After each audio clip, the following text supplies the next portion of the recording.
اشتراک غزال نایت به خاطر تشویق تیم ملی پرتغال در جام جهانی فوتبال و اعلان رسمی دشمنی با آریانا سعید و خوارزاده‌اش نادیه ندیم. ما در این ویدیو پیرامون همین موضوعات خواهیم پرداخت، پس در ادامه با ما باشید.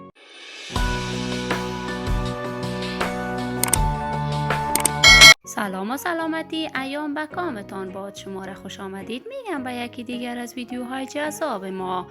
غزال نایت، هنرمند خوش صدا و خوش سیمای افغانستان که همیشه آهنگهایش طرف توجه علاقمندانش قرار گرفته است و همچنان از طرف بدخواهانش نقد شده است، اخیراً با نشر آهنگ جدید خود به نام تو مرا نمیپسندی از طرف هوادارانش و بدخواهانش نقد شده است که گویا این آهنگ مال نیاز موسینی، هنرمند جوان و تازه کار ما است.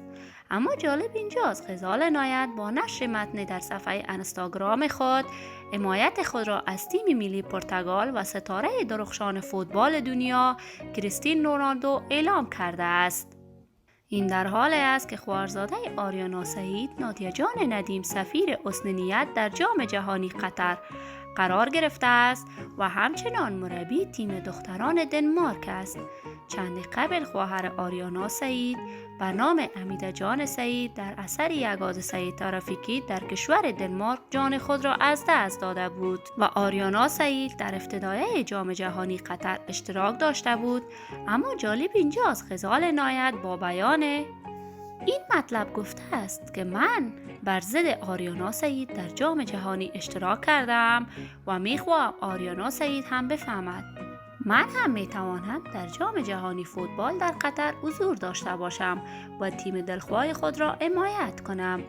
اما برعکس این کار غزال نایت تا اکنون آریانا سعید عکس العمل نشان نداده است، هرچند آریانا سعید از همان زمانی که خواهرش وفات کرده هیچ پست در صفحات اجتماعی خود نشر نکرده است. به هر صورت دوستان عزیز، خوشحالم که تا این دم بیننده ویدیوی من بودید. اگر تا هنوز دوست کانال من نشدید، پس برای حمایت از من علامت سابسکرایب را فشار دهید، ویدیو را لایک نموده و با دوستان خود شریک سازید.